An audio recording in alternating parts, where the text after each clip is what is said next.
রায়গঞ্জ বাসস্ট্যান্ডে ৩০০ gram brown sugar সহ মহিলা গ্রেপ্তার। গোপন সূত্রে পাওয়া খবরের ভিত্তিতে অভিযান চালিয়ে রায়গঞ্জ সরকারি বাসস্ট্যান্ড থেকে ৩০০ গ্রাম ব্রাউন সুগার সহ এক মহিলাকে গ্রেপ্তার করল রায়গঞ্জ থানার পুলিশ। বুধবার বিকেল 4:30 নাগাদ ম্যাজিস্ট্রেট অর্ণব রায়ের উপস্থিতিতে ওই মহিলার তল্লাশি চালানো হলে তার কাছ থেকে সন্দেহজনক পাউডার উদ্ধার হয়। পরে পরীক্ষার ভিত্তিতে সেটি ব্রাউন সুগার বলে সন্দেহ হওয়ায় তাকে গ্রেপ্তার করা হয়। পুলিশ সূত্রে জানা গিয়েছে, ধৃতের নাম নাফিসা বিবি, বয়স 22 বছর, তার বাড়ি মালদা জেলার কালিয়াচকে।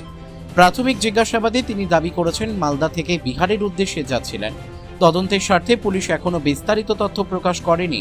মাদক পাচার চক্রের সঙ্গে তার কোনো যোগ রয়েছে কিনা তা খতিয়ে দেখছে পুলিশ।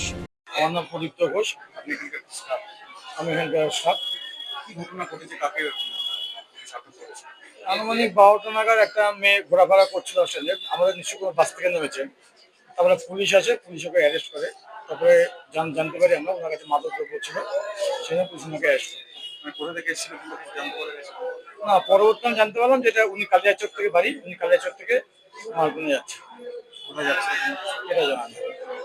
কতটা কি পাওয়া গেছে, কিছু জানা গেছে কিছু? না, সেটা কিছু জানেন, ম্যাজিস্ট্রেট সাহেব আসবেন, এসে উনি সব কিছু করে বাস স্ট্যান্ডে এক মহিলার কাছ থেকে সন্দেহজনক কিছু পাওয়া গেছে। এই ব্রাউন কালারের ৩০০ গ্রামের কাছাকাছি এরকম হবে মোটামুটি, সন্দেহজনক মনে করা হচ্ছে। স্যার কোথা থেকে আসছিল বা কিছু কোথায় যাচ্ছিল জানতে পারি?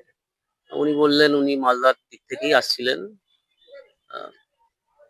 এগুলো পৌঁছে দেবেন বিহারের দিকে কোথাও আর কি। রায়গঞ্জ থেকে বিথিকা পালের রিপোর্ট, পুলিশ নিউজ।